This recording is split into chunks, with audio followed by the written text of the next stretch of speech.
You're making one right decision today. You're listening to Handcuffs and Sage. Three badass moms bringing you all the true crime and paranormal your heart desires. I'm Red. I'm Timo. I'm Dre. And don't let your kids listen. Seriously, just don't. Hey, it's Handcuffs and Sage. Woo! Happy Thanksgiving! Hey. This is Red. Hey, this is Timo. Hey, this is Dre. Guess we're on a delay. Oh again. my goodness. We're on a slight delay. I bet that's fun to listen to. Oh yeah. Beautiful. Right. So Sure this that we're is not on a like little mix.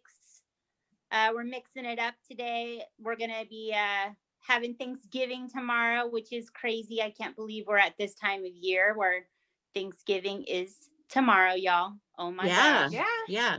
So we didn't release Tuesday because we wanted to do something special for Thanksgiving.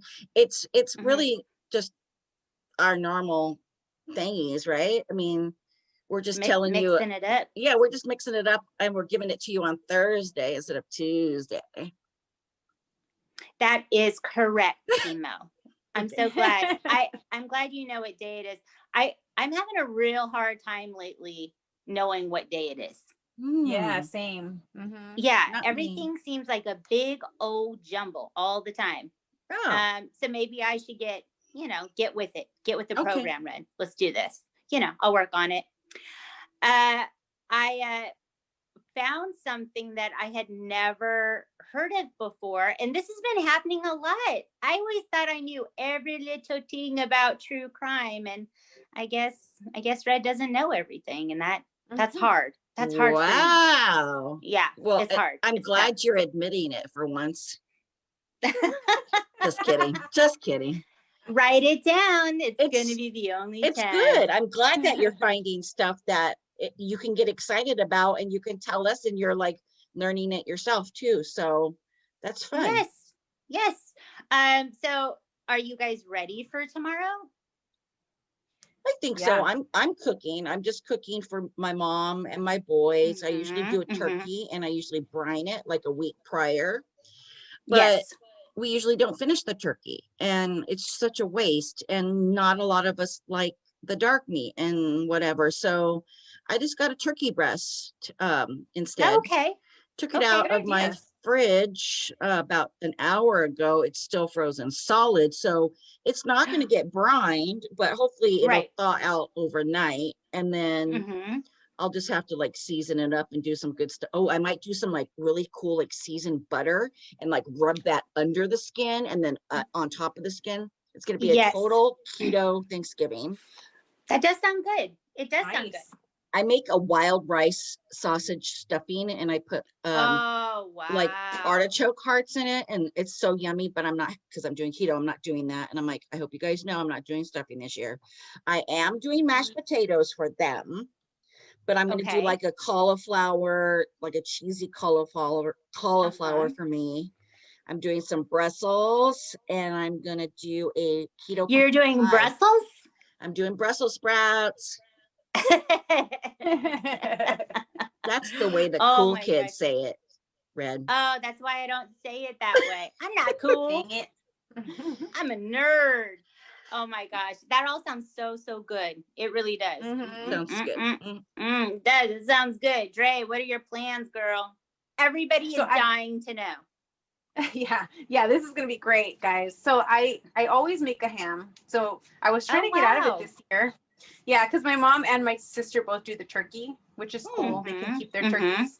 But my mom was just talking about how she had like an episode, really kind of crazy episode, where she kind of seized up at home by herself. Like she got like arthritic, like her hands got stuck in position, her toes curled. She freaked out. Jay, no. Yeah, so she doesn't know what happened to her. They did all kinds of labs. I think she had like an electrolyte deficiency because she went. I don't know if you guys. I know you've heard this, Red. Well, yeah, when you're on keto. When you're on keto, that happens all the time. And then what do? You just drink like a shit ton of pickle juice. Yes, that's correct. So we do that, and then she did that, She loves pickles. And she said she started to feel better, but she said she was like walking like a zombie, and she's like super tense. She can't lift her right shoulder up. So there was no way she was going to be able to do like, she usually does like potato salad and like the whole big old 20-pound turkey, you know? So I was like, you're not doing that this year. So I had this great idea that we would order Stonefire Grill. Oh yeah, girl. I mean, like, we don't have to have turkey anyway. No. And so that's actually where I was coming home from right before this. Oh my gosh, girl. That's a lot. They lost my order. It was the craziest ever. Shit balls. Dre, you do what you want. You do what you want. And then you raise shit, man. Well, they found it. I don't know how they found it, but I was like, you better fucking get this order. So that's right, bitch. I stayed there for like 30 minutes waiting for this order. They probably were making it. But yeah, so we got Stonefire Grill. We're having tri-tip and lemon pepper chicken and mashed potatoes, cauliflower, the whole thing. And that sounds very good. Very good. Yeah. That, you know what? You do what you want. You figure it out. I hope your mama feels perfect and wonderful very, very soon. Yeah, that's scary. This is funny. So I'm like, cool, I don't have to make a ham. And then guess what? My brother's like, hey, I have something for you. You should come pick it up. And I come over like, I don't know, like 3:00, and it's a freaking ham. Oh no, honey. A ham is easy to cook, girl. You just pop it in the oven and leave it alone. That's it. Yeah, it's all good. I do it every year, so it's okay. But I was just like, I'm gonna be warming up all this Stonefire food. I don't, whatever. I'm having my sister and her fan band come over because they've already had the Rona, right? So they're coming over. And I'm like hosting, so I feel a lot of pressure for it to be a lot of fun and a good time. We usually get together with my whole family at my dad's house, and I love it. Like, it's my favorite time of the year. We're not doing that this year, and that's really hard. But I have 4 games to play. Ooh. The tables are looking good. I am doing turkey and stuffing, and it's a stuffing with apples, celery, and raisins. So, sounds good. Yeah, my mother-in-law's recipe. My son is in charge of the mashed potatoes, and he is taking this very seriously. Love him. You guys, I love it. This conversation is nonstop about the mashed potatoes. He keeps reading me the recipe. Yeah, he's all about it. I just want us to have a good time and enjoy, the people we do get to be with tomorrow. Yeah, it'll be gotta fine. make Everything the best. Will be fine. Yeah, you got to make the best of what is happening, because it's a real shit time in the world right now. And it is. I think I've emotionally been okay through this whole thing, because I'm kind of like a homebody, and I'm like, I can hang at home, whatever. Sure. I don't know what it is, but just like recently, it's kind of really hitting me, like depression. Oh, really? And I just wanted to say that I love you guys. I love the podcast. I love our listeners. If I didn't have you guys, like, you guys are like my saving grace. I was looking, that's why I was early today.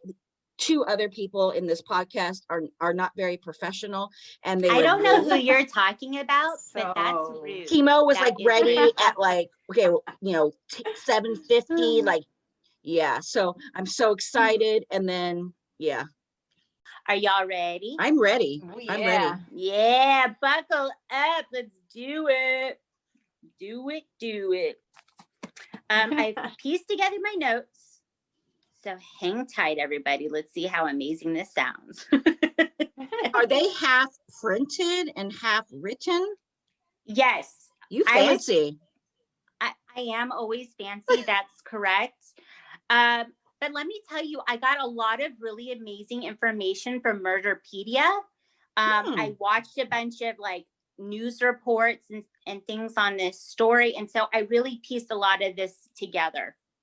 So that's why it looks like a ransom note over here. Cool. All right, my lovelies, let's do it. Thanksgiving Day, November 28th, 1985. Ooh, the 80s, girl. Love it. Joe Blount, Angela Blount, Robert Blount, Michael Columbus, Susan Blount and Carl Ray Blount celebrated Thanksgiving together in the Blount's trailer in the suburbs of Fort Worth, Texas. Robert was the son of Susan and Joe Blount. Carl Ray, so that must have been his nickname, Ray, was the brother of Joe Blount. Michael Columbus was Carl's long estranged son. After the family ate Thanksgiving dinner, Ray Blount went home around 5 p.m.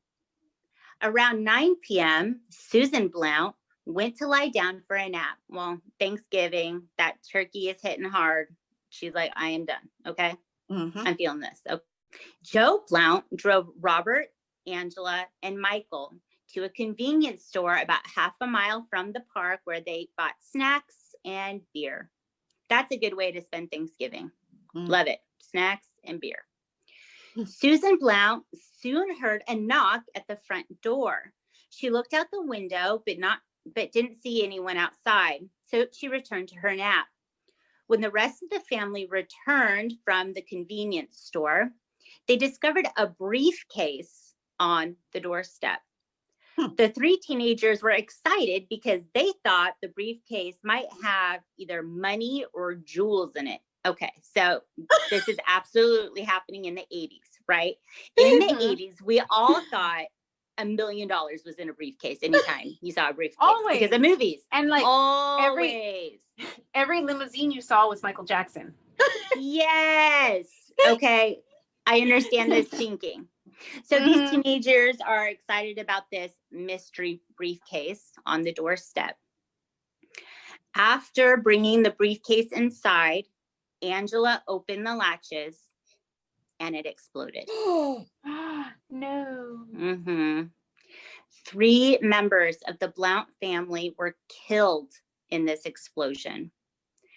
Joe Blount, 44 years old, his daughter Angela, 15 years old, and her cousin Michael Columbus was 18 years old.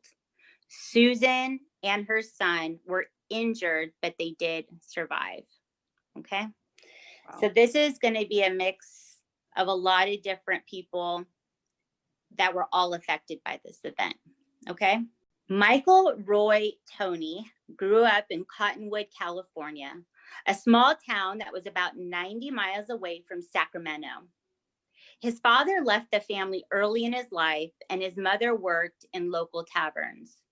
She would bring home a number of men who would beat her and her sons. To escape this, Michael would often retreat to a shed where when Tony was 9 or 10 years old, one of her boyfriends, this is awful, you guys, strapped him to a chair, duct taped his wrists down, and set fire to his hands. What? No. 9 years old. And this piece of shit boyfriend of your mom's is setting your hands on fire. So this is just shocking and sad that this was his life. Okay. When he was 15, another one of his mother's boyfriends attacked him with a fishing gaff and gouged a huge hole in his hip. What the fuck? He quit school before the 10th grade and left for Texas, settling down in Hurst Yules. I don't know if I'm pronouncing that right. Please don't let us know if it's wrong. He married a woman named Kim when he was 38 years old. In June 1997, Tony was in jail awaiting a hearing for a burglary that happened in 1993. Here he was talking to Charles Jack Ferris in Parker County Jail in Weatherford, Texas. The two men began talking about the bombing. Ferris was then released from jail by telling the Parker County authorities that Tony had confessed to him. After Ferris told the authorities, the investigators questioned Tony's ex-wife. In the beginning, Miss Tony told prosecutors, Michael killing people in a bombing, that's nuts, you're nuts. But Miss Tony decided to do some research on the case. When she realized what had taken place, she called federal agents and told her story. Soon after, Tony was indicted for capital murder.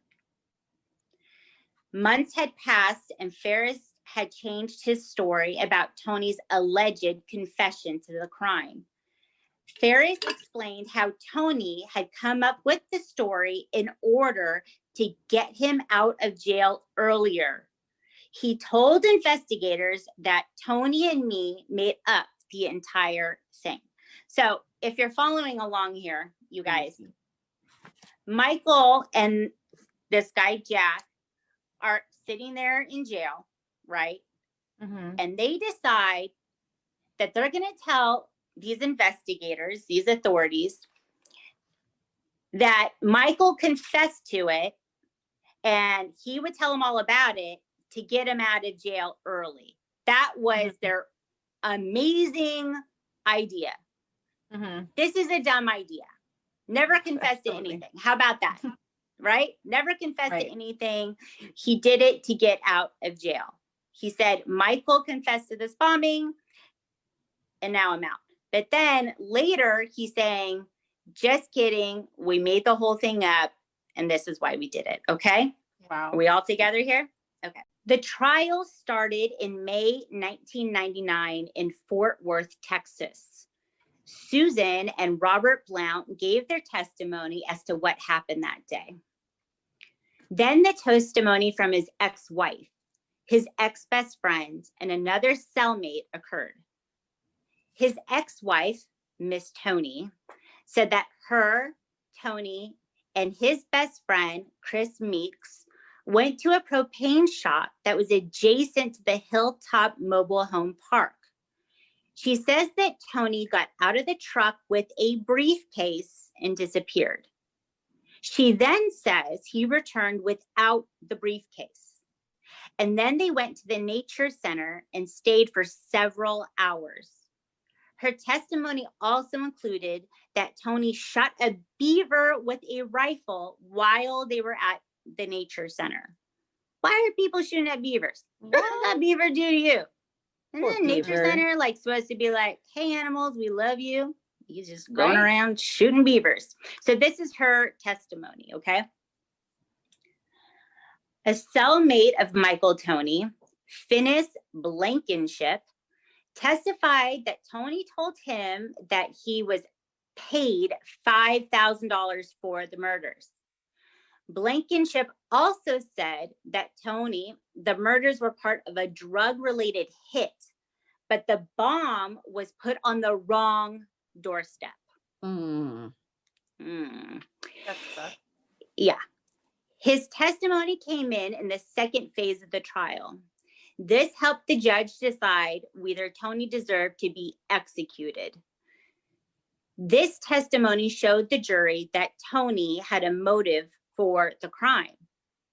At the current time, Blankenship was facing 2 counts of indecency with a child. Oh my God, disgusting, gross. You piece of shit.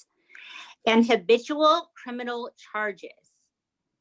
So he says that he agreed to testify against Tony in exchange for having the charges dropped. So this predator of children was testifying at trial to get all of his charges dropped. What in the actual fuck? Like, really, district attorney? Really? Yeah. Really? Really? I mean, she did always, and it works too. That's the worst part. Oh, yeah. It's awful. Blankenship now says that his testimony was a lie. Chris Meeks' testimony didn't coincide with all of Miss Tony's testimony in many ways. Meeks changed his story 4 times. Okay? All right. This reminds me of Serial and Adnan and Syed with people changing up their stories all the goddamn time. At first, he told the investigators that he knew nothing about the bombing as well as the grand jury. He also failed a polygraph test. In 2001, he signed an affidavit taking back the things he said during his testimony. He says that my testimony about the events that happened on Thanksgiving Day, 1985, may not have happened on that day. Okay. So here is Michael's alibi. All right. He said that he did not hear about the crime until 1997. So 8 years after the bombing, that's when he says that he learned about the bombing. Okay. He said that he had never been to the Hilltop Mobile Home Park and that he didn't even know it existed until just prior to his trial. Miss Tony and Mr. Meeks say that Tony was driving a truck on the night of the bombing. However, Tony says that he didn't buy that truck until December 13th, 1985, a month after the incident. So they testify at trial, and he's saying this is why their testimony is garbage, right? None of this lines up, right? He's saying, I'm innocent. I didn't do this. I just said it to help my friend get out of jail early. Michael was convicted and given the death penalty. Oh, shit. Yes. So there is a magazine called Justice Denied, and this is a letter that Michael Tony wrote this magazine talking about wrongly convicted people in prison. Okay. So he is writing this from prison to this magazine, and they printed it. So I'm going to read you the letter. Wow. Okay. That's in this magazine. Okay. The magazine is for the wrongly convicted, and this is called Justice Denied. Here is his letter. Convicted by lies, Michael Tony tells his story with a plea for help to save him from being killed by the state of Texas. If you're persuaded that he is innocent, please help. My name is Michael Roy Tony. I'm on Texas death row awaiting execution. I was convicted in May of 1999 of a bombing that occurred in Lake Worth, Texas on November 28th, 1985. This terrible crime took the lives of 3 people. Their names are Joe Blount, 42 years old, his 15-year-old daughter, Angela, and his nephew, Michael Columbus, who was 18 years old. The bombing happened on the evening of Thanksgiving, 1985, and the crime went unsolved for 14 years. The crime is still unsolved, but the case has been closed because of my conviction. To say my conviction and subsequent death sentence is a miscarriage of justice would be a definite understatement. I am innocent and can prove it. Shouldn't every effort be made to keep an innocent man from being put to death? I don't like to use the word executed because it's not an execution when the person being put to death is innocent. It's murder. Shouldn't every effort be made to bring the true murderers to justice? I hope the things I'm going to tell you in this letter cause you to answer yes to both of these questions. The crime I've been convicted of and sentenced to death for is a briefcase bombing on a home in Lake Worth, Texas. This crime was the longest running investigation in the history of the Bureau of Alcohol, Tobacco, and Firearms. It was featured on the television shows America's Most Wanted and Unsolved Mysteries, both fave shows. The reports say someone put a briefcase on the Blount family's porch and they carried it inside and opened it. When it was opened, it exploded and they were killed. There were 2 survivors, Joe's wife, Susan, and their son, Robert. During the long investigation, no motive was determined and no arrests were made. at least not until my indictment and arrest on December 4th, 1997. During the charade of a trial, no motive was given. I say charade of a trial because that's exactly what it was. The entire trial centered on lies. I'll get to that later. There were only theories as to why the bombing happened and no evidence to support any theory. Since the trial, I've received numerous letters from people saying they know I'm innocent because they know who really did the bombing and why it was done. Yes, I have learned who really did the crime and why they did it. The real murderers will remain free to commit more murders if I don't somehow get people to listen to my pleas and get the investigation reopened.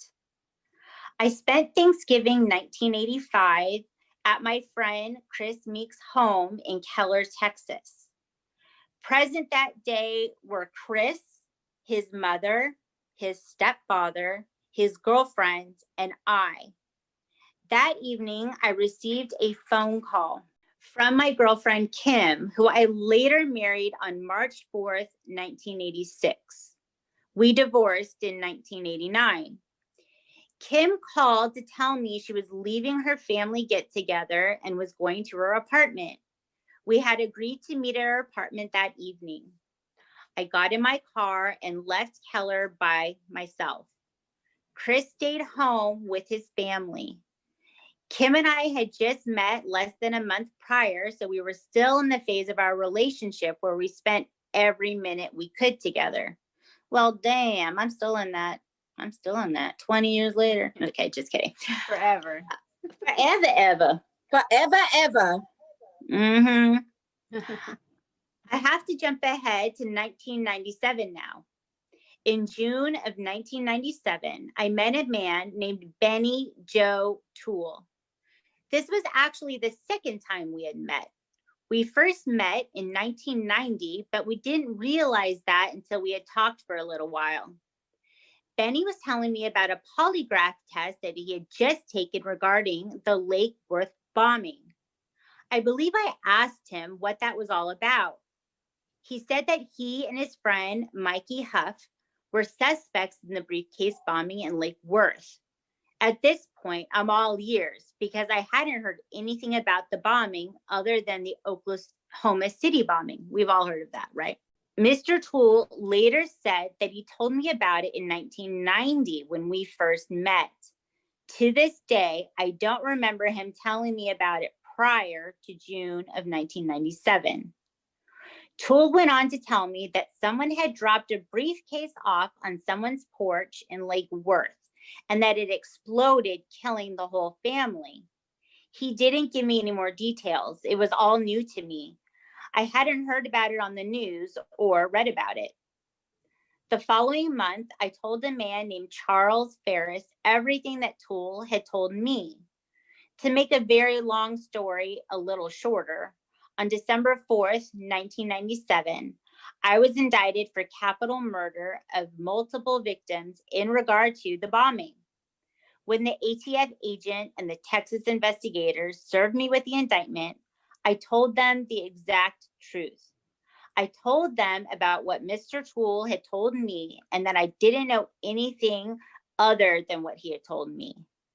At that point, I was in shock and couldn't believe what was happening. I especially couldn't believe that I had been indicted of something another man told me about. I didn't even know where in Lake Worth the crime happened or that it happened in 1985. They asked me where I was on November 28th, 1985. I couldn't remember where I was 12 years prior. I don't know where I was this morning, honestly, y'all. Can you guys think of what you did this morning? I mean, if somebody asked you, where were you 12 years ago? I don't know. Let me check my calendar. I'd be checking Facebook or something. Right? Mm-hmm. I wasn't even sure if I was in the state of Texas or if I was still working in Alaska. It took me a few days to put things together and get over the shock of being indicted for capital murder and the fact that I was facing the death penalty. I finally realized that I had returned to Texas in October of 1984. I had to find a major event in my memory that happened after I came to Texas and then organize dates around that. I knew it was around Halloween when I came back to Texas, but I wasn't sure what year it was. I remembered the Delta Flight 191 crash at DFW Airport. That stuck in my mind because I was close by when it happened, and it left a serious imprint on my memory. I know it happened in the summer because it was really hot and it was my first summer back in Texas. I did a little research and found out the crash happened on August 5th, 1985, which meant I had come back to Texas in October of 1984. That made it clear that I was in Texas when the bombing happened. When I told the investigators that a man named Toole told me about the bombing, it was obvious that they were surprised or angered by that information. I think back on it now, and I believe they were surprised because of the fact that Toole had been a suspect. I told the investigators that I was willing to take a polygraph or whatever it took to prove I didn't know anything about the bombing. A few days later, on a Friday evening about 9 p.m., they brought Mr. Toole to the jail. When I saw him, I was happy and said, "Yes, I told you I was telling the truth. That's the man that told me about the bombing." Mr. Toole looked at me, shook his head yes, and said, "Yeah, that's him. I told him about it." The following Monday evening, they took me to Dallas to a man named John Lemon. He was a forensic psychologist and polygraph examiner. When we first got there, I met my attorney and filled out a questionnaire that asked me about my health, what medications I took, and some other personal questions. After that, my attorney and I went into another office and went over the paperwork that I had to do with the test. It seemed like this took about 2 hours. I knew it was getting pretty late. We waited for them to prepare the test. Finally, they came back and took me into another office where the polygraph machine was. I sat down in the examining chair, and Mr. Lemon said he'd be right back, walked out, and shut the door behind him. I sat there, looked around the room, and realized they were watching me on closed circuit television. The camera was mounted in the corner. After about 10 to 15 minutes, Mr. Lemon came back in and sat down like we were about to start the test. He said something like, "There's more to this than what someone told you," and went on to tell me all about his credentials and how he would get the truth. I remember saying, "I'm counting on that. I'm ready to take the test." These aren't exact quotes, but they're close. The next thing he said was something like, "I believe you'd be a fascinating subject, and I would really like to get to know you, but I'm sorry, I can't test you." He then got up and walked out of the room. I never saw him again. The investigators told us, they needed a doctor's release before they could test me. I got the release the next day, but to this day, I've never been tested. Shut up. Wow. I know. Stuff like this enrages me. About 18 months later, the trial started. During the 18 months before the trial, I had investigators and my attorney try to locate my ex-wife, Kim, and my old friend, Chris Meeks.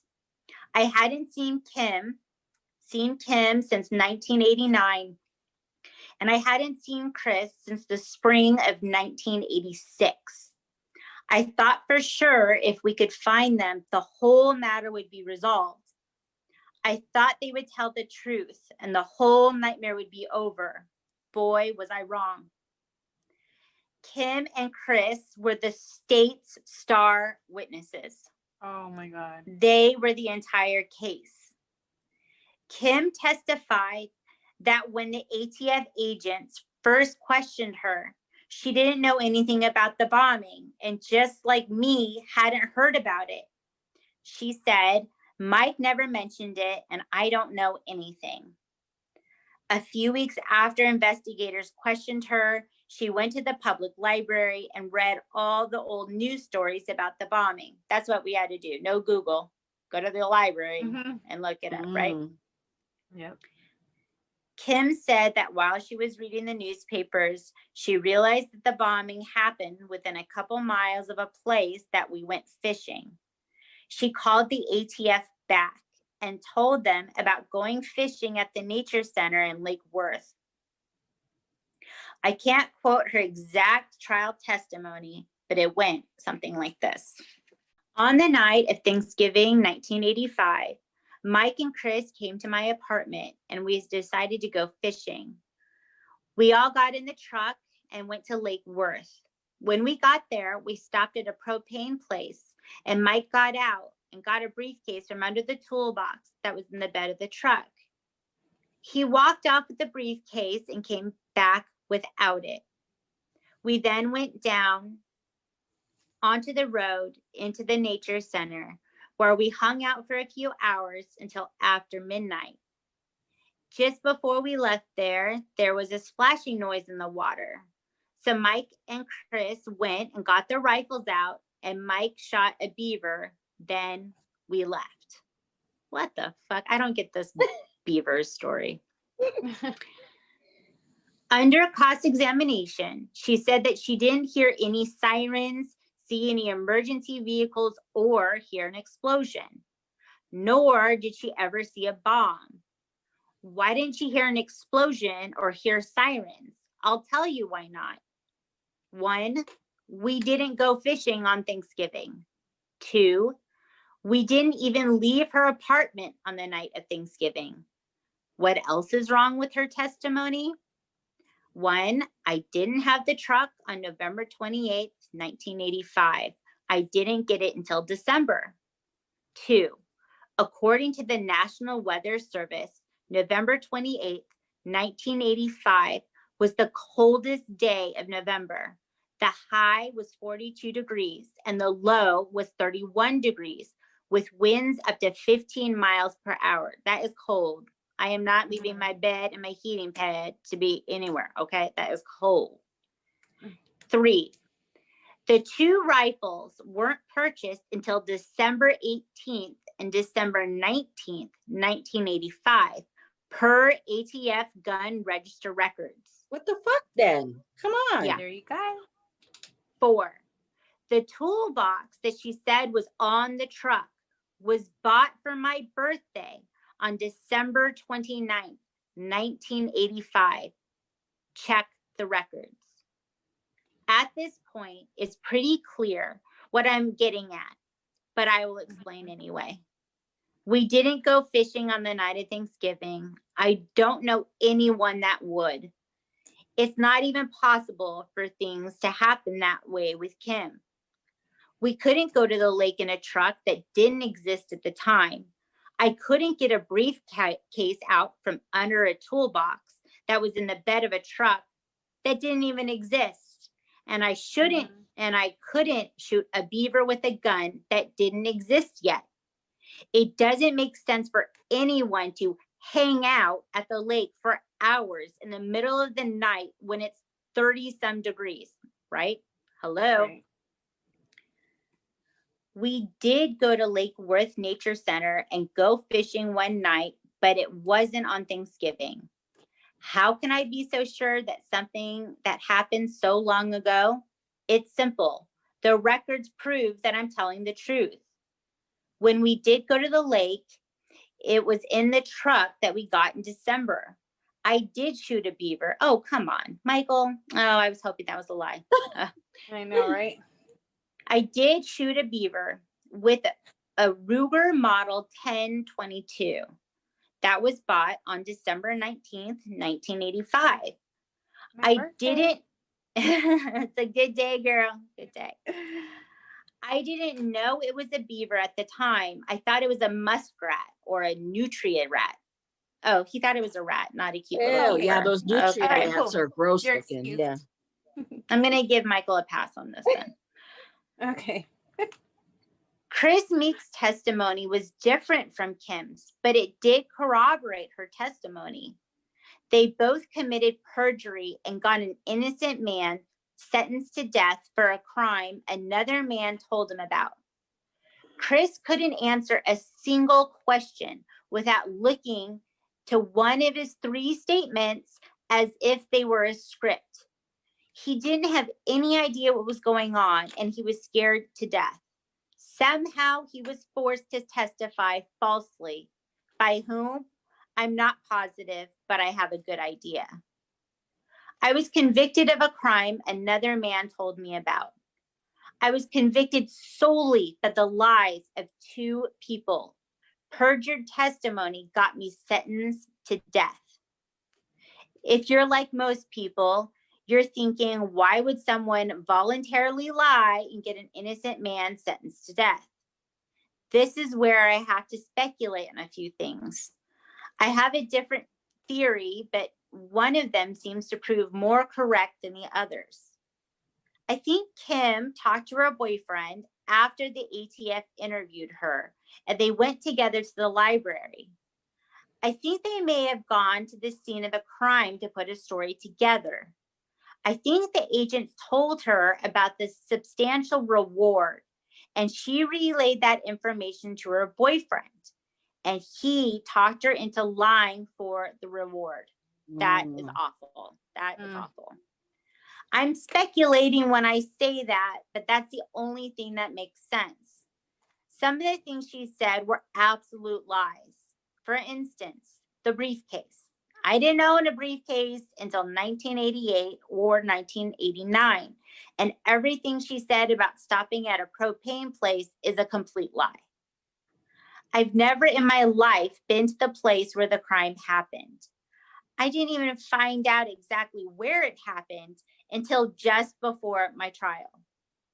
What really confuses me is why Chris Meeks lied. I don't understand that at all. The only explanation is that it just went along with whatever the investigators said. The only way I can see that happening is if he was somehow threatened. After the trial and after I was sentenced to death, Kim brought my 12-year-old daughter to the jail to see me. It was a very intense, emotional experience for me because I hadn't seen her in 10 years. I had tried everything to see her, but couldn't ever find her. The first thing Kim said to me during the visit was, I don't love you anymore. I was thinking to myself, that's pretty obvious. Right. She then said, I know you're not a murderer. I just assumed you did it because they told me you were a suspect and we went fishing at Lake Worth. I could be wrong about the date we went to Lake Worth, but there's nothing I can do about it now. Wow. What a bitch. I can't even. I think she just justified what she did by the fact that I was such a terrible husband. I was abusive and ran around all the time. I was only 19 years old when we got married. I was way too young to get married because I was so naive and immature. I came from a real small town, and being in the city made me feel like I needed to run around all the time. This is the most important part. Since the trial, my family and I have received numerous phone calls and letters from people saying they know I'm innocent because they know who did the bombing and why it was done. I believe the fact that no one could ever determine the motive is the reason they couldn't solve the crime. I've been in contact with these people who wrote and called my family. They have told me what the motive was, who did it, and why the motive was never determined. Yes, I have found out who the real murderers are. but they will remain free to commit more murders unless the investigation is reopened. No one will listen to me because the case has been closed. The case has been closed, but the crime was not solved. The people who committed this terrible crime live in the Fort Worth area. As far as I'm concerned, no one is safe until the real murderers are brought to justice. I'm doing everything I can to try to make that happen. The Blount family deserves to know the truth, and they deserve the real murderers to be brought to justice. I've never in my life been to the scene of this crime. I didn't know the victims. I've never even seen a bomb. I told the exact truth, but it didn't make any difference. I'm only 34 years old. In 1985, I would have been only 19 years old. When they first accused me, I thought it was absolutely ludicrous. It defies common sense. I believe the state and the ATF used me as a pawn to close a case they couldn't solve. Well, I'm not going to sit back and let them murder an innocent man if I can help it. I will do everything I can to expose the truth and bring the true murderers of the Blount family to justice. True justice. If there's anyone out there who cares enough to stop the murder of an innocent man, help expose the truth and bring the true murderers of the Blount family to justice. Please join my struggle and help me. I am in a desperate situation. I'm scared beyond description. I don't want to be put to death for a crime I knew nothing about. Please help me. I may not be a perfect person, but I'm not a murderer. I've been in a lot of trouble since 1989, but nothing like this. Please help me expose the truth. Sincerely and respectfully, Michael R. Tony. December 17th, 2008. So that's my B-Day. So we had Dre's B-Day, and now we have my B-Day. December 17th, 2008, the Texas Court of Appeals ruled that the lead prosecutor in the case withheld 14 pieces of evidence that were key to Michael's defense. Ooh. Holy shit. Michael's conviction was overturned. Wow. Oh, yeah. January 10 years. January 2009, the district attorney's office recused itself from the case to avoid the appearance of impropriety, said District Attorney Joe Shannon. The Attorney General's office then took over and reopened an investigation. Michael Tony remained in jail because charges were still pending. He also had to post a $25,000 bail on an unrelated charge out of Polk County because he allegedly had a cell phone on death row. After 10 years on death row on September 2nd, 2009, Michael was released after the state of Texas dropped all charges. Yeah, they fucked up. They did. His release came a day before the Attorney General had to declare whether the state would again seek the death penalty in this case. State Prosecutor Adrian McFarland said in a dismissal motion that there was not enough time to complete an independent investigation before the Thursday deadline. The state can refile charges if the investigation warrants it. In a statement released Thursday through his attorney, Michael Tony thanked his friends, family, and lawyers for their support. I have said it all along that I am innocent of these charges, and I know that when the Attorney General reviews the evidence, it will show that I am indeed innocent, he said. So, conviction overturned. They still held him until September, right? 9 months, right? Trying to decide if they're going to charge him. The day before they had to make this decision, they just released him. And basically, like dicks, were like, well, we can still recharge him, right? They're not going to say that they messed up, that they did anything wrong. They never do that, right? Wow. They never take responsibility. So he gets released September of 2009.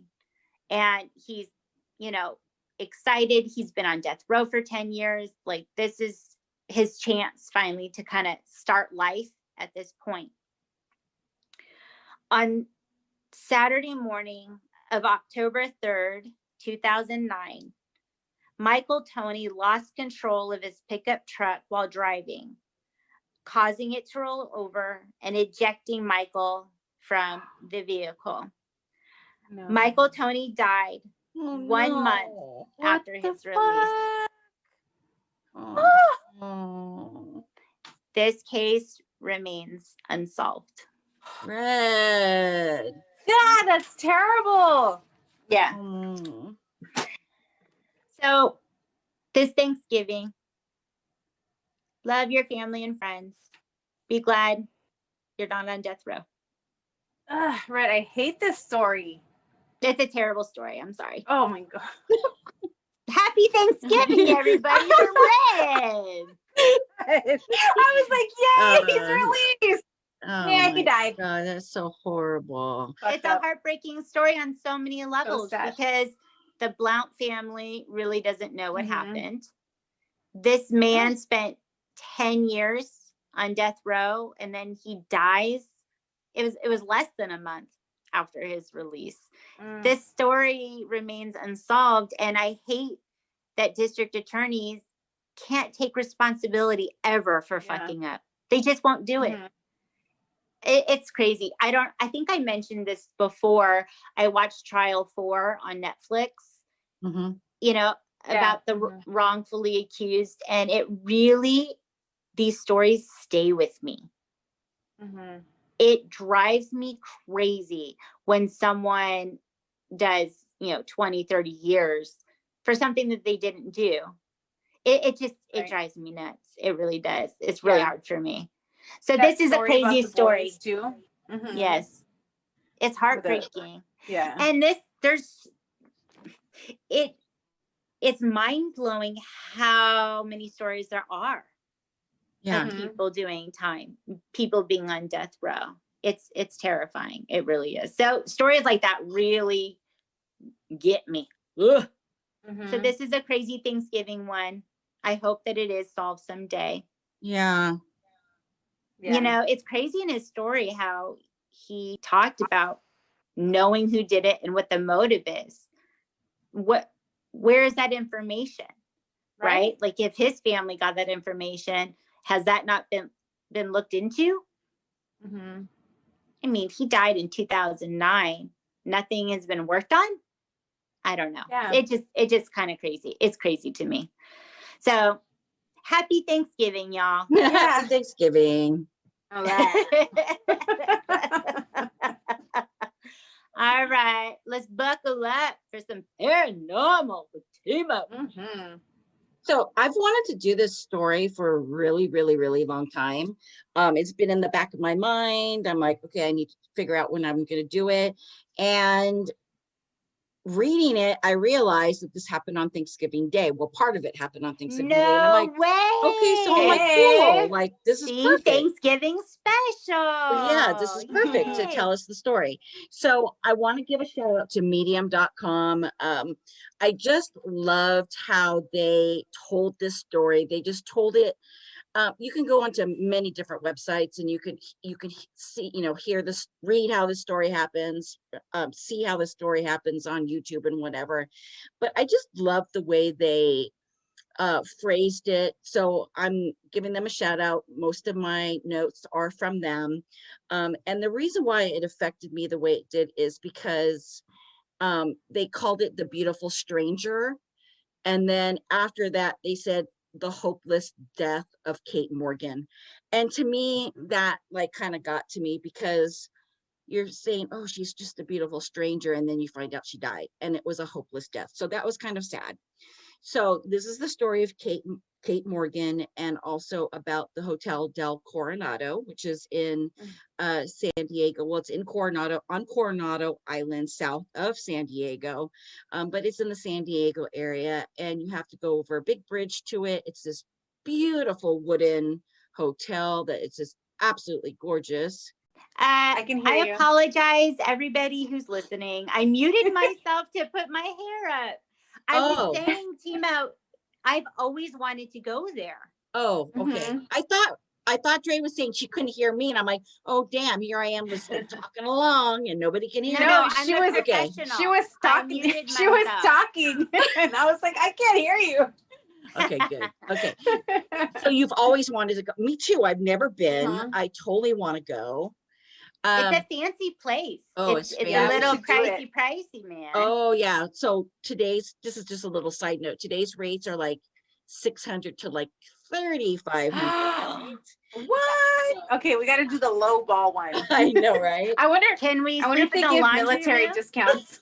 Yeah, we'll check that out, because it's like right near like some type of base. I think the Navy is right there. Yeah, military discount. Hey, I got that card. Okay.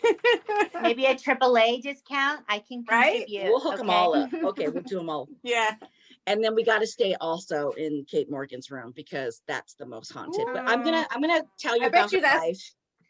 I'm gonna tell you about her life and the history and all that good stuff. This is kind of like maybe going into your territory a little bit, Red. It's kind of like a murder mystery kind of, maybe. Yes, I've heard about it. Mm-hmm. Okay. So another thing that they say, she checked in and she never checked out. That's horrible, but that's exactly what happened. So on Thanksgiving Day, Thursday, the 24th, 1892. Wow. She went to stay at the Hotel del Coronado. Now, the Hotel del Coronado sits on the pristine beach of Coronado Island, just south of San Diego, California. At that time, it was brand spanking new. It was built in 1888, so it was like the luxury of luxuries. I had no idea it was so old. It is, and it's all wooden, so it's just absolutely gorgeous, and it's white with red roofing. It's just absolutely beautiful. Mm-hmm. So y'all, it's in the late 19th century, and us women weren't exactly treated like we should have been treated back in those days. You're blowing my mind. I know, I'm gonna blow it even more, because they had a door specifically for unaccompanied ladies. What the fuck? Get out. No. You've got to be kidding me. And it like raised a red flag when a woman was traveling by herself. OMG. And you guys, I would pass through the front door. I'd be like, I do what I want. Right. I don't need a man. Give me a room. So unfortunately, she walked through this door. The staff was concerned. But then she said, hey, I'm meeting my brother. My brother is on his way, so don't worry. His name is Dr. Anderson. So put me in my room and you have nothing to worry about. That's crazy. I know. And then she also then said, you know what? He left me in Orange to go hang out and do what he needed to do. And now we're joining back up again at the hotel. So you guys don't need to worry about me. So as she walked in, she was dressed to the nines, but she had no luggage. She just had her little satchel, which was kind of bizarre. And she registered herself under Mrs. Lottie A. Bernard of Detroit, Michigan. And there is, I will post it, the actual registration where you hand your name, and that's how she registered. So she was Miss Lottie. So we're going to talk, for now, we're going to call her Lottie, okay? So they put her in room 302. Since then, that room has changed to room 3519, and now currently it's room 3327. So that is the room that we need to visit, is 3327. There's almost 800 rooms in this hotel, FYI, okay? So she mostly remained in her room during her stay. And she stayed there let's say she stayed there for 5 days. So most of the time she just hung out in her room, and there was a housekeeper that would visit her on a daily basis, and she became friends with the housekeeper. And later on, the housekeeper was interviewed, and they asked her what she learned about Lottie. She said she learned that she was 24 years old. She learned that she was suffering from stomach cancer, and she spoke real sadly about her health, and that she knew that she probably was not going to recover from this. And so she kind of took pity on her, and she just became friends with her, and she helped her out. Lottie would go downstairs to the desk every day, and she would ask if her brother had given notice that he was on his way. And the answer was always no. So just added to her loneliness and her sadness. And then one day she made the trip inland to Hotel Brewster. Now, this is a historic hotel in San Diego. It was built in the late 1800s, but it was torn down in 1934, and now it's kind of like a strip mall kind of thing. But she had asked to see a Dr. and Mrs. Anderson, but they said no one was staying there, registered under that name. And then she grew more depressed. So at this point, we don't really know who these people are, why they were staying at the Brewster, or what the situation was going on. So on the 4th day of her stay, she told her friend, the maid, that she wanted to take a 2-hour bath to try and ease her pain from her stomach cancer. And the housekeeper said that, I don't think that's a good idea. I don't think you should stay in a bath that long. I don't think that's a great idea. But she talked her into it, and the maid ran her a bath. So after an hour into the bath, she called the bellman, and she wanted him to rub her head. Now, I guess this was a thing back in those days that hotels offered, but unfortunately, the Hotel del Coronado did not offer this service. So the bellman's name was Harry West. You could just ask someone to rub to your come head. in and rub your head, just so like bizarre. a random. Yeah, so I would bizarre. like to try this, for fun. I know. I would rather have my feet rubbed than my head, but I don't know. What weirdness. Weird. So she called Harry West up to her room anyways, and she offered him 1 day's wages to run some peculiar errands for her. Now, we don't really know what those errands were exactly, but he did say that she was acting very nervous. She was very unhinged. Her hair was soaking wet.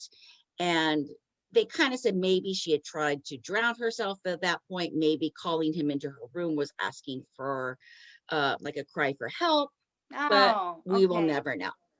So alone and maybe abandoned, she sent a telegram to a man named G.L. Allen of Hamburg, Iowa, and she asked him for $25, but there was no immediate response that came. $25. What is that? Like $1 million in today's money? Yeah, probably. Yeah, that seems like a lot of money. Chunk of change. It was a big chunk of change back then. Mm-hmm. So since he didn't respond to her telegram right away, she ended up feeling, and these are their exact words they use, melancholy and absolute panic. So Monday the 28th, so she was there on Thursday all the way, now we're hitting Monday the 5th day. She asked the bellman one more time if she had been, if she had a message from her brother. And of course the answer was no. And she responded with, "No one comes to me anymore." Oh, and my God. Stuck in his head for like ever, right? Because he's like, oh gosh, this lady's like really, really bad. So she decided to go down to town that day, and she ended up going into a gun shop, and she bought an American Bulldog 44 revolver. She took the ferry back over to Hotel del Coronado on the island. She told the ferryman goodbye, which was very strange to him. And then a storm rolled in. So later that evening, she walked out into the veranda, and she stood there staring at the ocean in the pouring rain.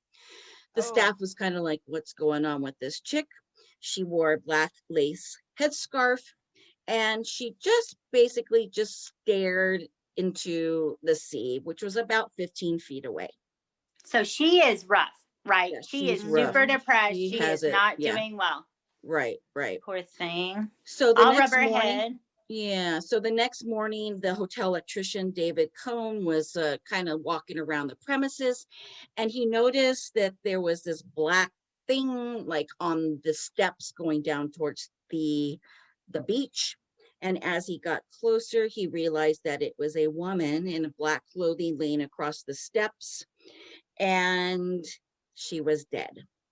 She had a 44 American Bulldog revolver 2 inches from her right hand and a gunshot wound to her right temple. The staff verified that it was Miss Lottie. Oh, honey, baby, there's always a way out. Oh, God. When people commit suicide, oh, it just breaks my heart. Yeah. It breaks my heart. Yeah. So the deputy coroner Stetson quickly ruled it as suicide, even though he did not perform an autopsy. And the reason for not doing that is because where the gun was found, where the wound was found, it basically told enough about the cause of death. So police searched her room to see if they could find any information on how to notify a relative of her death. And in the interim, they found quinine pills. Now, quinine pills are used to treat malaria, which was kind of bizarre. What? Yeah, and then they also found that she had burned a bunch of letters in her room. So, of course, back in those days, that's how you corresponded with mail. So she had burned a bunch of letters. They went through them. They found an envelope that was addressed to a Lottie Anderson Bernard. There was also the name of a Lillian Russell, and then a statement that said, "I don't know any such man." Now, these were all in, cryptic, spread about all the burnt paperwork, so they really couldn't put anything together. Unfortunately, they were unable to locate anybody in Detroit, Michigan that matched her description. So basically, at this point, she is Lottie, but no one knew who Lottie was. Oh my gosh. They finally did find a Lottie A. Bernard, but she was alive and well and living in Detroit, Michigan. So now she's a Jane Doe. And obviously she used that name as an alias. So the police asked Johnson and Company, which they were called Johnson and Company's Undertaking Rooms. That was the undertaker, to do a sketch of her, and they published this picture across the nation. And this was the description: height 5.5 feet, fair complexion, medium length black hair, 2 small moles on left cheek, broad features, high cheekbones, brown eyes, 150 pounds, 24 to 26 years of age, good teeth, third finger, gold ring, blue stones in the center with 4 pearls, black corsets, and a large black hat. So that's how they described her. And someone was going to read that and be like, "Oh, I know who this is." Yeah. But then they also had a illustration picture of her face. Wow. Okay. Just her basically with her eyes closed. It's a very not a great picture. No, sure. Yeah, no. Okay. So in December 1892 in Detroit, Michigan, a Mrs. Wiley saw the sketch and immediately knew it was her daughter, Lizzie. She was convinced that it was her, and she had been missing for 6 weeks. So newspapers just published this everywhere that the Jane Doe had been positively identified as Lizzie Wiley or Willie. And police at this point still had doubts. But then Mr. G.L. Ellen, the guy that she sent the telegrams to, finally replied to them, to the hotel. And he confirmed that he knew who Mr. Anderson was, but he didn't know who she was. But he ended up sending the $25 anyways, because he said it was just basically charity. So now they're like, what the fuck? What is happening? He just sent $1 million? Okay.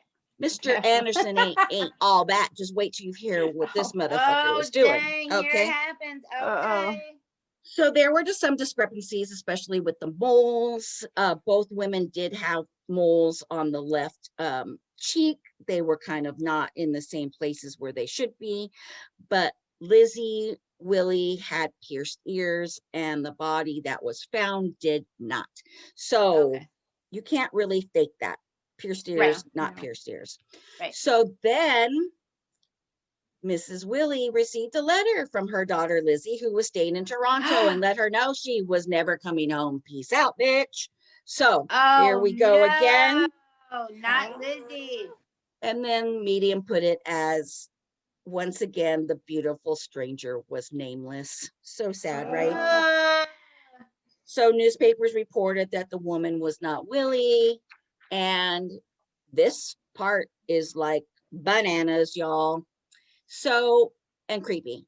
The unidentified woman was then embalmed. So she's been dead for quite a while, but then they decided to embalm her and place her in the window of the undertaker's shop. Oh. So passersby can see if they could identify her. It's at least a month, maybe 6 weeks, I would say. Imagine a body. And they had her on ice, I'm sure, because they didn't have like electricity and all that. So people are just walking by and this dead body staring at them. Yeah. He's dead. Who thought of this idea? Somebody at a meeting was like, "Hear me out. I've got an idea." And then somebody else was like, yes, let's do that. And let's put the dead body out. I've been to many funerals, and today's time, our embalming skills have really, really gotten better than back in the, early 1900s. I'm sure she did not look like how she did when she was alive. So I don't know how you can identify her. Yeah. Yeah, I agree. How long was she sitting there? Yeah, how long? I don't know. She's not all these changes in the window. They were at a loss, so maybe they thought they would get lucky. I don't know. We're going to brunch and we're walking along the street and like, oh shit! What the fuck? Ruined my day. Ruined I know that girl. I know who that is. Oh my god. Dang. Yeah. This is disturbing as fuck. Okay, but we're gonna find out who she is. Okay, so in Los Angeles, Mr. Grant, he lived at 917 South Hill Street in Los Angeles. He was missing his favorite maid. He was very, very worried. On 11/23, Katie Logan told him that she needed to go to San Diego to have some documents signed, and she would be back before Thanksgiving. She was in good spirits. She left all her belongings. All she carried with her was a satchel. And he kind of knew, okay, she's going to be back because all she has is just her little she didn't take anything. But she never returned. So Mr. Grant informed the police that maybe she was the identified woman. So they came to his property. They opened up her trunks. And in the trunks, they found old photos, locks of a baby's hair, and a marriage certificate. The marriage certificate said the groom was Thomas E. Morgan, and the bride was Katie K. Farmer, both from Hamburg, Iowa. Who have we heard that town before? No. So Katie Logan is identified as Mrs. Kate Morgan. Kate and Thomas were estranged at that time because she was cheating on him with his stepbrother, G.L. Allen. The one that sent them $1 million? The $1 million. That said, I don't know who that was. I don't know who the wife is. Nobody sends $25 at a charity. Okay. Okay. So Thomas and Kate had a real troubled relationship, but he was an excessive gambler. So he taught her how to become a scam artist. So what they would do is they would travel by train or stage up and down the coast of California.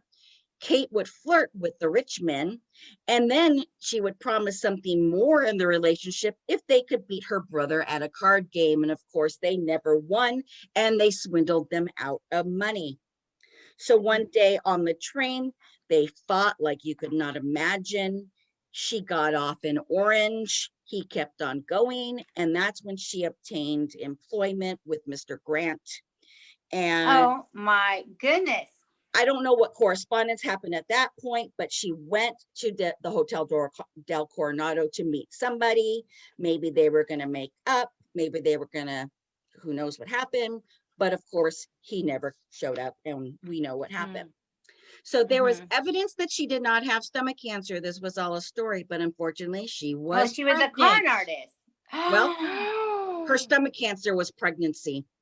And they may have figured out that those bizarre errands that she paid Mr. Harry West to do was to purchase her a sponge, a bottle, camphor, and quinine pills, which creates and to induce a miscarriage. So this is probably a DIY. It's a DIY abortion. Yeah. So since the body was still at the undertaker's, they basically at this point needed to bury her. They kind of mostly identified her as Kate Morgan. They found that she, as a young child, she went to go live with her grandfather. They found the grandfather, J.W. Chandler. They sent him a telegram to let them know that his granddaughter had passed away. His response was, bury her and send me the bill. Nice response, G-Pa. So poor Kate is buried in San Diego at Mount Hope Cemetery. She had a short service attended by several local women. No family, no friends. That's my nightmare. So at this point now, I'm going to tell you about the paranormal. So basically, she never left the Hotel Coronado. Okay. So I also have a bunch of fun facts for you too. So throughout the hotel, especially in her room, you feel cold breezes. You hear weird sounds. You always smell that like old timey perfume smell. Doors open and close. You actually see Kate's apparition at times. TVs turn on and off, all the good fun stuff. And then in the souvenir shop, the gift shop in the hotel, stuff flies off the shelves all the time. Like people that work there will come in and they have to pick up all this stuff. And there'll be like little glass figurines, glasses, mugs. Nothing gets broken. Nothing gets broken, but they always find stuff that has fallen super far off the shelves. So it's for attention. It's for attention. For sure. Attention she obviously did not get in life. No, poor girlfriend. So footsteps are heard everywhere. She's seen walking through the hallways. She's seen in the resort's garden or walking along the beach in, of course, her Victorian garb. Sure. One time, people said that they came into their bedroom and they had their pillows stacked in the middle of their bed like a pyramid. Bananas. What? Yeah, like the pillows just like stacked up into like a pyramid. And then I guess they do something special on Valentine's Day. Of course, it's a beautiful place. So on Valentine's Day, year 2000, many couples throughout the night had their sheets ripped off of them. Not just one, but quite a few of the couples that were staying there had that done to them. So crazy. A man checked in. He put luggage on his the bed. He went to the restroom, and when he came back, all his luggage was opened and everything was thrown about the room. He said, yeah, get me out of here. He asked for another room. The sinks turn on and off in her room. The pipes rattle. They hear whispers, and then hello, they see a face appear of a woman in the TV when it is off. Hell no. So I'm going to take you into the future a little bit. There is a attorney by the name of Alan May. In 1990, he published a book called The Legend of Kate M. And he felt so sorry for her because her grave was unmarked. So he actually bought her a tombstone. But that was nice. But he basically wanted to reopen the case because he found out that the bullet found in her skull did not match the caliber of the gun that was found near her body. So what the fuck? Okay, right. So because they never did the autopsy, they just basically ruled it a suicide. This is definitely not a suicide. So who the fuck killed Kate Morgan? So did this man come? Did he finally meet her? And did he, you know, basically said, you're not having my kid, bitch. And, you know, no. So let me tell you a few more scary little paranormal things before I go into the fun facts. So there are also ghosts of a little boy and a little girl that's seen. They're running up and down the staircases, and they are also heard laughing and running in the hallways. There is an old caretaker that walks around the dining room just checking it out. There is a Victorian lady, we're not sure if this is Kate Morgan or not, but she glides across the dance floor like she's dancing. Creepy. The owner and builder of the hotel, his name was E.S. Babbitt. He actually kept his mistress in the hotel. And when she found out that she was pregnant, he did not want anything to do with her. So she killed herself. She was in room 502. That room is now 3502. And that room is very haunted as well. Wow. Her body went missing after that. They never found her body. So yeah. What? Shady. Yeah. The body be gone? Yeah. Cleaning staff will only work. Cleaning staff will only work in pairs. When you walk along those steps where Kate Morgan's body was found, you feel anguish and you feel like lost hope. You feel helpless. You feel very depressed. There is room 3312. You can see the curtains swaying back and forth many, many times. The windows are not open. The screens fall off all the time. They have no reason why these screens should be falling off. And then a low glow will show up at night when no one is staying in that room. And then when the fog rolls in, so now this is an island in the middle of the Pacific, I mean, not far off the coast. So there is quite a lot of fog. Whenever the fog rolls in, activity just heightens like bananas. And then in May of 1983, Secret Service agent for Vice President Bush didn't last the whole night in room 3502 because of the crazy shit that happened. Now that is hilarious. Oh, I love it. This is a Secret Service agent that's supposed to protect the vice president, and he got scared shitless of a ghost. So that's pretty funny. I love it. I dig and then they I don't know if they're doing that this year or not, but they throw an extravagant Christmas party every year. And the staff make sure to leave an invitation to Kate Morgan every year. So I think that's great. Jeez. Okay, so a couple of, I know I have this in my notes here. I just want to tell you that that guy, the attorney that wanted to reopen the case, he was staying in Kate Morgan's room and she appeared to him in the TV and took him back to the time of her murder, and he saw who killed her. This is what he's saying, and I think this is in the book that he read. So I'm was he on curious. acid? I don't know, but yeah, he was tripping balls. Yeah, I mean, I want to read that book because I think that'd be really cool. Yeah, like, to kind of hear like what his side of the story. Okay, so fun facts. Hotel del Coronado hosted many, many, many famous people. The Marilyn Monroe movie, Some Like It Hot, was filmed there with Jack Lemmon and Tony Curtis. Such a great movie. It's so great. I love it. 10 presidents stayed there. Thomas Edison stayed there, and Albert Einstein stayed there. In so here it is. In the 1980s, San Francisco-based lawyer Alan May investigated the cold case and found that the bullet in her skull did not match the gun, but they never reopened the case, which sucks because I guess they, I don't know. It was a long time ago. You know what I mean? Everyone was dead. Yeah. So at the time that the hotel opened in the late 1800s, a room, so I told you what rooms cost right now, a room cost $2 to $2.50 a night.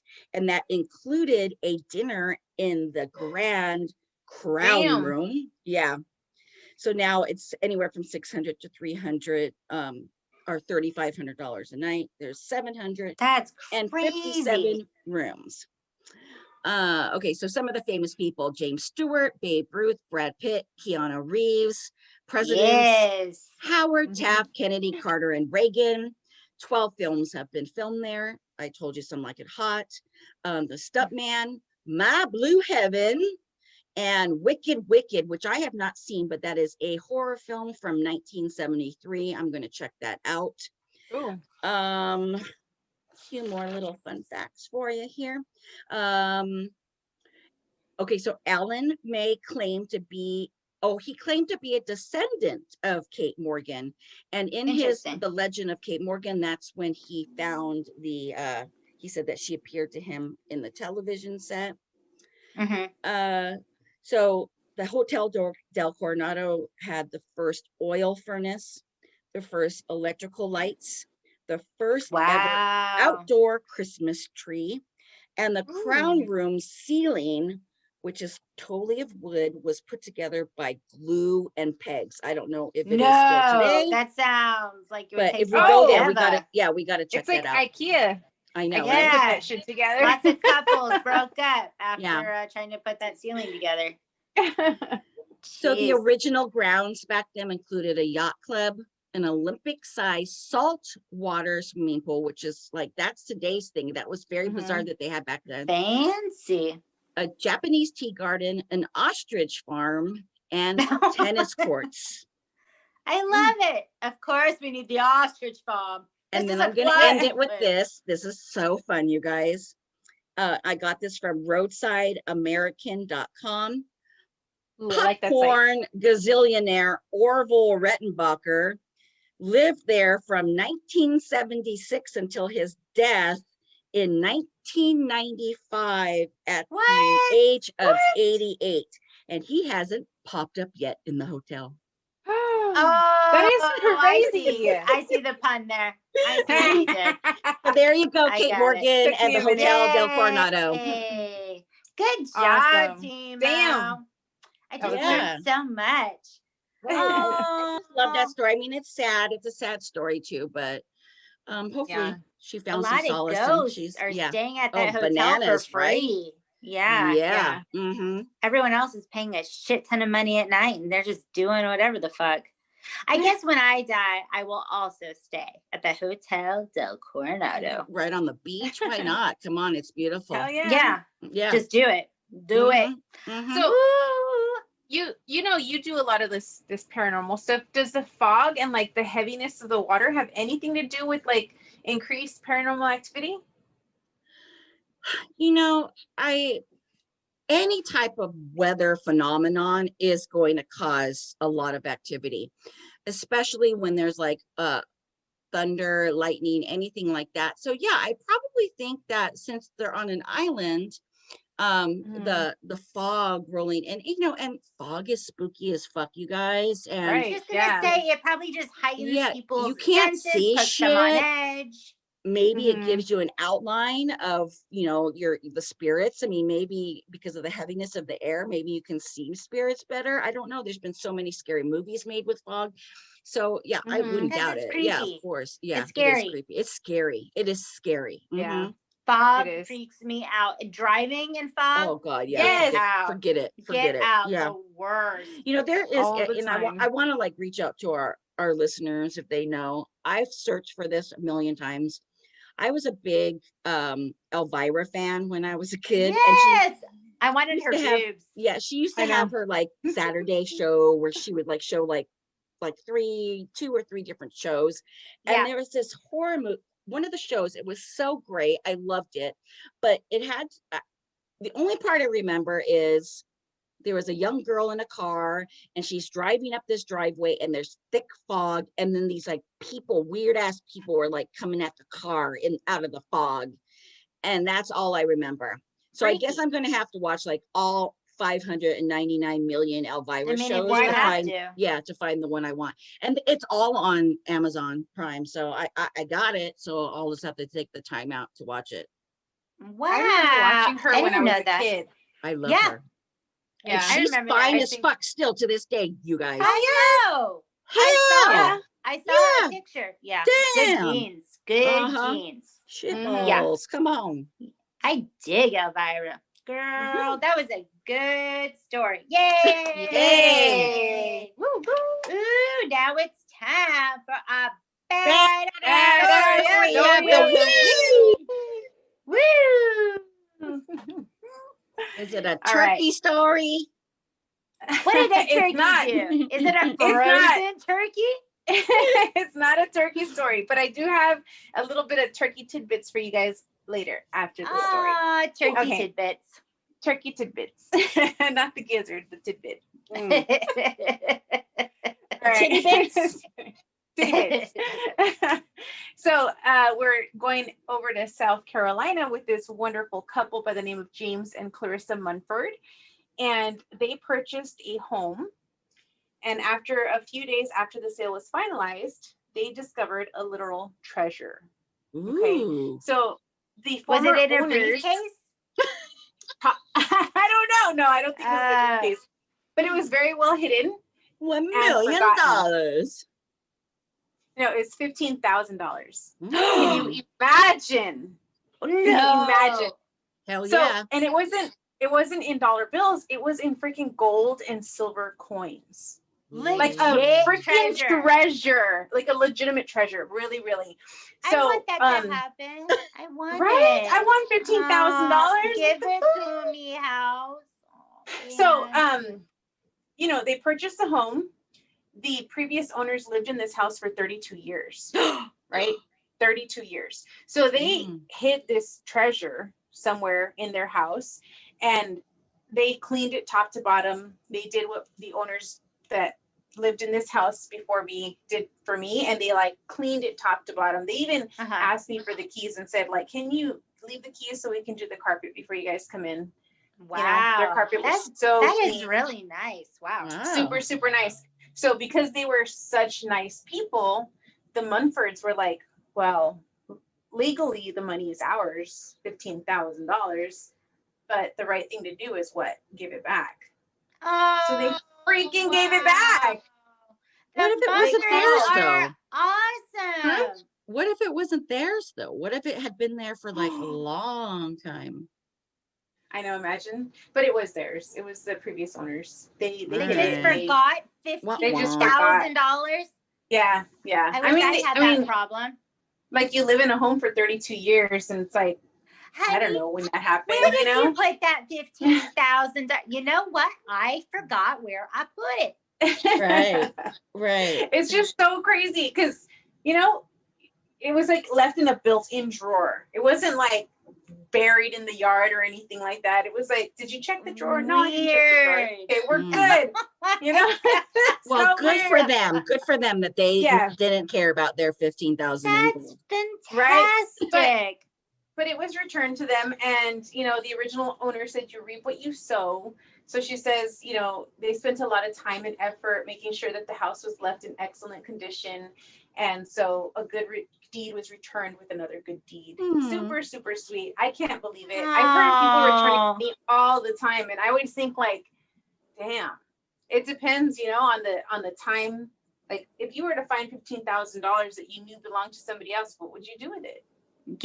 I would give it back. I would give it back too. But gold bars, like, can you even like can I walk into Bank of America tomorrow and be like, yeah, I'd like to exchange my gold bars? I don't know. I think they would look at me like I was out of my mind. I don't even know how I would go about doing that. You know what I mean? Yeah. They were coins, but I don't know how that happened. Like, how does that work? Where did you get these fucking coins from? Right. From the That's insane. Yeah.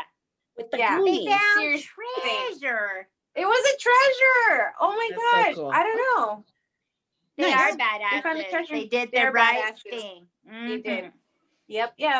All right. So you all be badasses. Today is Thanksgiving. We're all going to eat somewhere in the realm of 3,000 to 4,000 calories tonight. Yikes.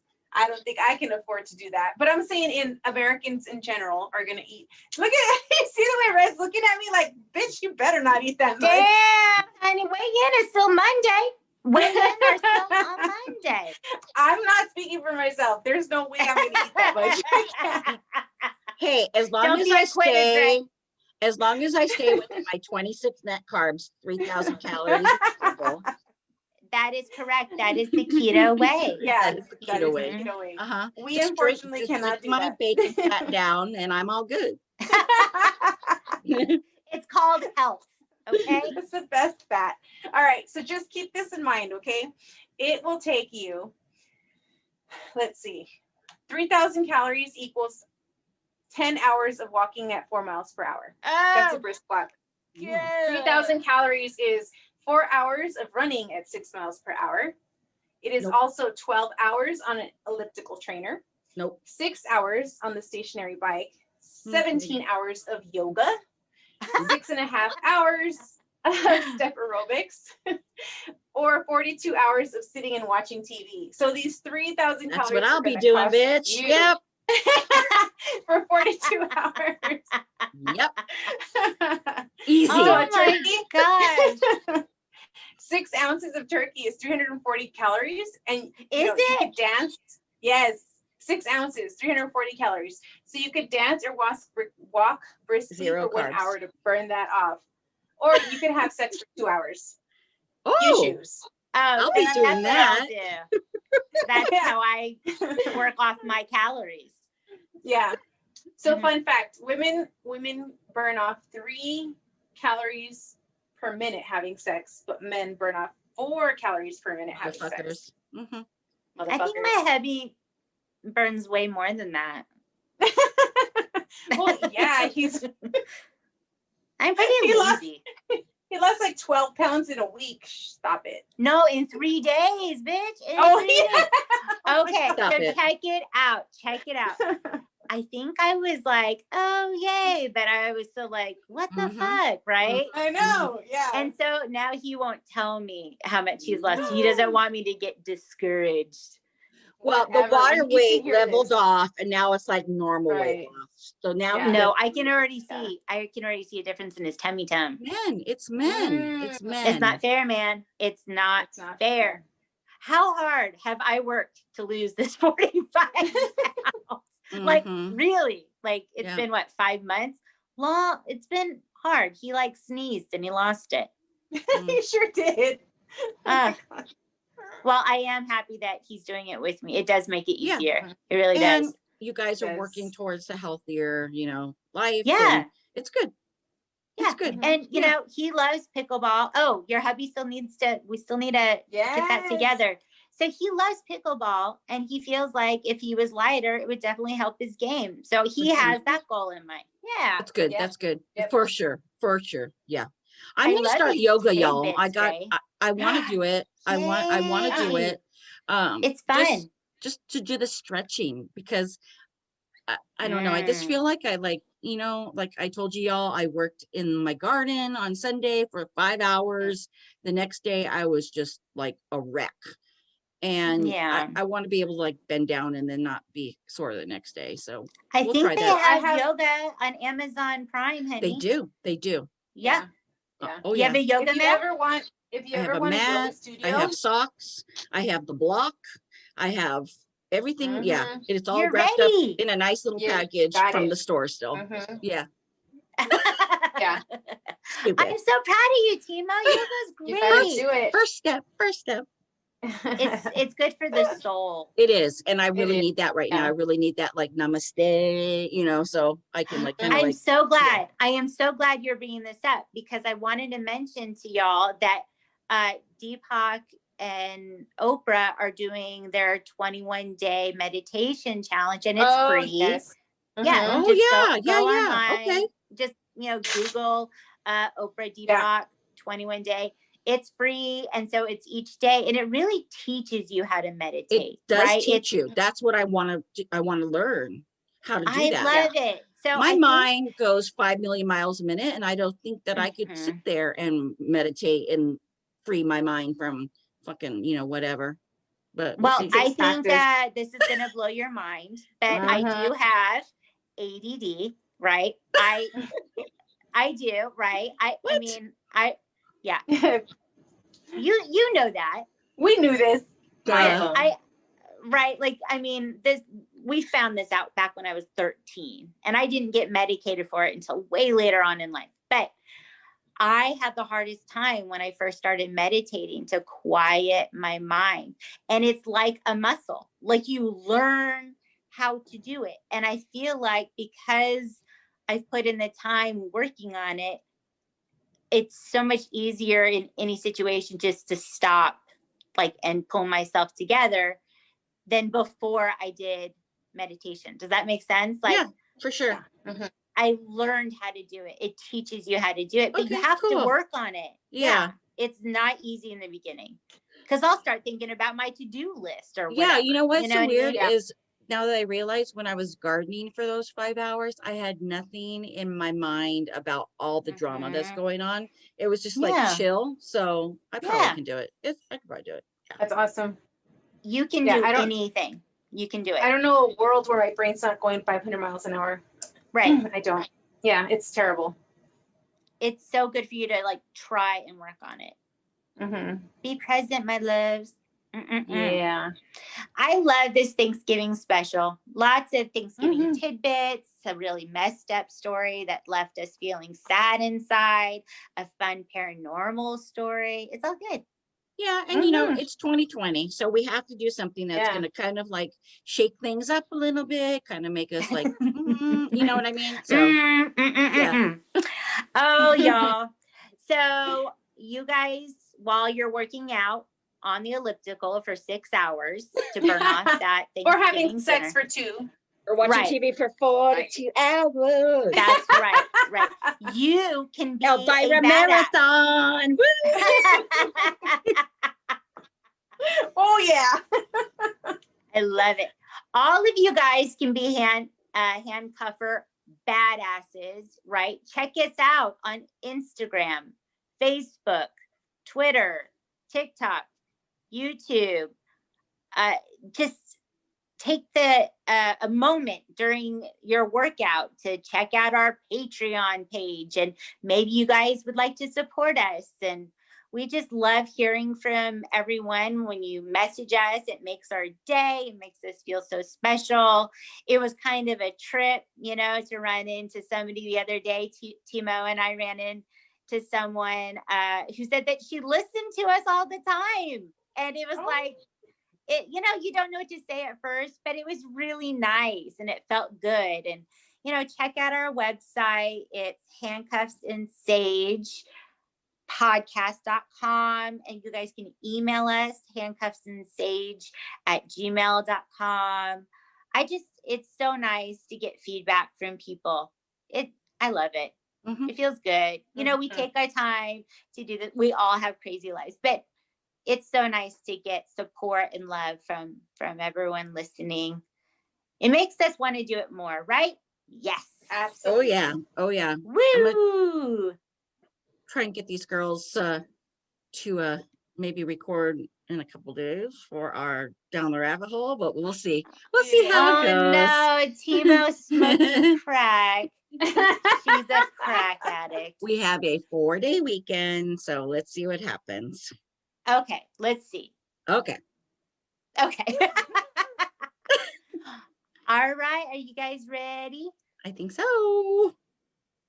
And remember, we do what we want. We do what we want. Yep. Let's do it. Do it, baby. Do it. Happy Thanksgiving. Happy Thanksgiving. Happy Thanksgiving. Yeah. Love you. Love y'all. See ya. Bye. Handcuffs and Sage is hosted by Red, Timo, and Trey in a shitty guest room in Los Angeles. Theme music is Leave Now by We Are Wasted. Cover art done by Megan Winchester. Follow us on Instagram, Facebook, and Twitter. Show us some love on iTunes. Be a badass and do what you want. Until next time.